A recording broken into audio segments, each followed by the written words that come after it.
ಆತ್ಮೀಯ H16 news ಅರ್ಥಾತ್ ಸಿದ್ದರಾಮಯ್ಯ ಸ್ವಾಗತ. ನಾನು ನಿಮ್ಮೊಬ್ಬ MI ಅಥವಾ ಮಲ್ಲಪ್ಪ ಜೋತ್ ಅವರ ಆತ್ಮೀಯರೇ. ಇರಾನ್ ದಿನದ ದಿನಕ್ಕೆ ಬಲಿಷ್ಠ ಆಗ್ತಾ ಇದೆ. 10 ದಿನಗಳಾಯಿತು ಆರಂಭದಿಂದ ಇಲ್ಲಿಯವರೆಗೆ ಇರಾನದ ನಡೆಗಳನ್ನು ಗಮನಿಸಿದಾಗ ಖಮೇನಿಯನ್ನು ಕಳೆದುಕೊಂಡದ, ಇದರಲ್ಲಿ ಎರಡು ಮಾತಿಲ್ಲ. ಆದರೆ ಆ ಒಬ್ಬ ಖಮೇನಿ ಇವತ್ತು ಇಡೀ ಇರಾನಿನ ಪ್ರತಿಯೊಬ್ಬ ಖಮೇನಿ ಆಗುವುದಕ್ಕೆ ಕಾರಣೀಭೂತಾಗಿದ್ದ ಟ್ರಂಪ್ ಅವರ ಮುಂದಾಲೋಚನೆಗಳನ್ನು ಮಾಡಿದಂಥ ದಾಳಿ. ಧರ್ಮದ ಶಕ್ತಿ ಎಷ್ಟದಪ್ಪ ಇವತ್ತು ಜಗತ್ತಿನಲ್ಲಿ ಅಂತಂದ್ರೆ, ಇವತ್ತಿಗೂ ಸಹಿತ ಧರ್ಮದ ನೆಲೆಗಟ್ಟಿನಲ್ಲಿ ಯೋಚಿಸುವ ಜನ ಸಾಕಷ್ಟಿದ್ದಾರೆ ಅನ್ನೋದು ಇದರಿಂದ ಸ್ಪಷ್ಟ ಆಗುವಂಥ ವಿಷಯ ಆಗಿದೆ. ವೈಜ್ಞಾನಿಕವಾಗಿ ಅಮೆರಿಕ ಮುಂದುವರೆದದ, ಶ್ರೀಮಂತ ದೇಶದ ಜೊತೆಗೆ ಜಗತ್ತನ್ನು ಗೆಲ್ಲಬಲ್ಲೆ ಅನ್ನುವಂಥ ಒಂದು ದಿಮಾಕ್ ಅಂತಿರೋ ಏನಂತಿರೋ ಅವಳದ ಅಥವಾ ಘಮಂಡನ ಬದುಕಬೇಕಾದ್ರೆ ಅದಕ್ಕೆ ಕಾರಣ ತನ್ನಲ್ಲಿ ವಿದ್ಯೆ, ಸಂಪತ್ತು, ಆಸ್ತಿ ಪಾಸ್ತಿ ಎಲ್ಲಕ್ಕಿಂತ ಹೆಚ್ಚು ವೈಜ್ಞಾನಿಕತೆ, ಅದರಲ್ಲಿ ಎಲ್ಲಕ್ಕಿಂತ ಹೆಚ್ಚು ಜಗದಲ್ಲಿ ಇರಲಾರಂಥ ಅನೇಕ ಅಸ್ತ್ರಗಳ ನಮ್ಮಲ್ಲಿದ್ದಾವೆ, ನಾವು ಗೆಲ್ತೀವಿ ಅನ್ನೋಂಥ ಒಂದು ನಡೆ.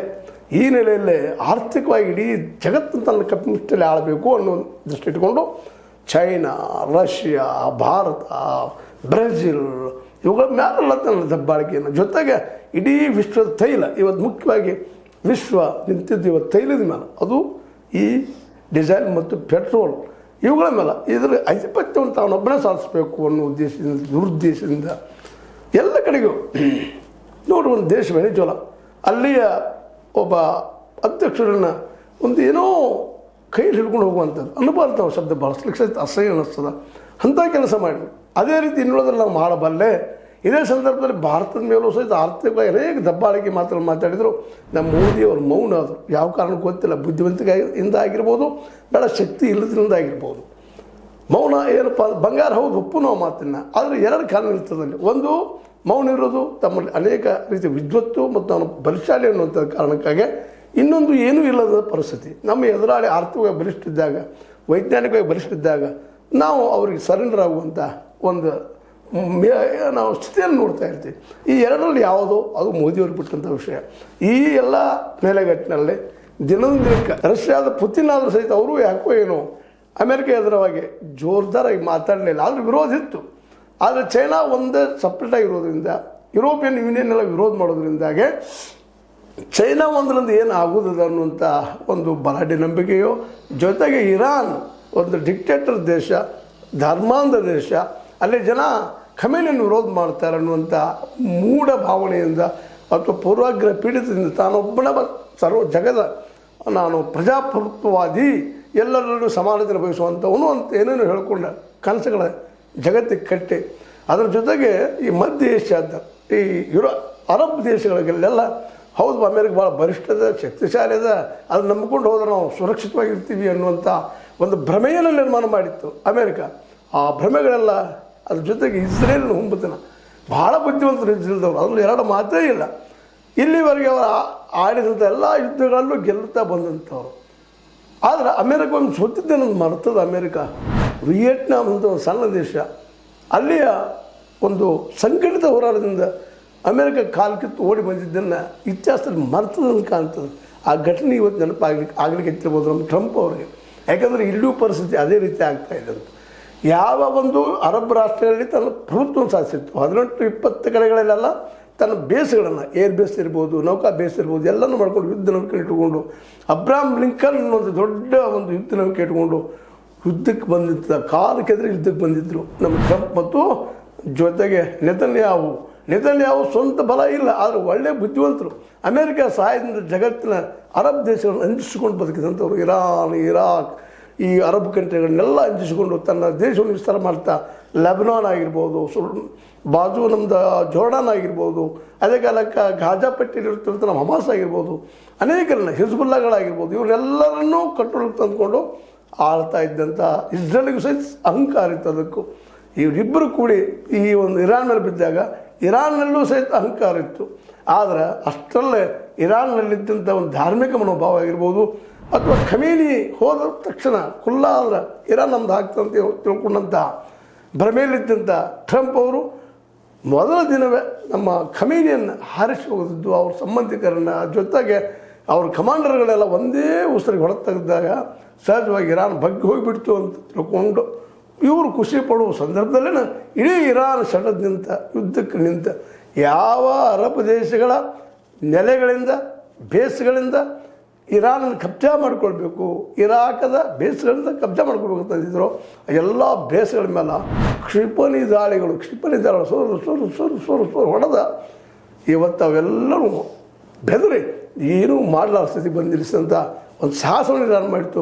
ಕೇವಲ ಇರಾನ್ ಒಂದೇ ಮಾಡಿದಂತಲ್ಲ, ಇರಾನದ್ರಿಂದ ಒಂದು ಆತ್ಮಶಕ್ತಿ ಅಂತೀವಿ ನಾವು, ಅಥವಾ ಒಂದು ಅಂತರ್ ಮನೋಭಾವ ಅಂತೀವಿ ನಾವು. ಅದು ಬೆಳೆಸಿದ್ರಲ್ಲಿ ನಾಯಕರು ಅವ್ರಿಗೆಲ್ಲರೂ ಕಾರಣನ ಕಮ್ಯುನಿ ಜೊತೆಗೆ ಇನ್ನೂ ಅನೇಕರು ಈ ಒಂದೆಲ್ಲ ನೆಲೆಯಲ್ಲಿ ಕಾರಣೀಕರ್ತರು ಅನ್ನೋದನ್ನು ನಾವು ಮರಿಲಿಕ್ಕಾಗೋದಿಲ್ಲ. ಅದೇ ಕಾಲ ರಿಚ್ ಹ್ಯಾಂಡಿ ಅನ್ನುವಂಥವ್ರು ಇನ್ನುಳಿದವ್ರ ಜೊತೆಗೆ ಅನೇಕ ಹೋರಾಟಗಾರರು ಕೂಡಿಕೊಂಡು ಈ ಯುದ್ಧವನ್ನು ಮುಂದುವರಿಸೋದು. ಅದರಲ್ಲೂ ಇರಾನ್ ಅಧ್ಯಕ್ಷ ಮಸೂದ್ ಪೆಜಿಶಿಯಾನ್ ಅವರಂತಹ ಅನೇಕ ನಾಯಕರು ಕೂಡಿಕೊಂಡು ಅದೇ ಕಾಲಕ್ಕೆ ನಮ್ಮ ಅಲಿಜಾನ್ ಅನ್ನುವಂಥ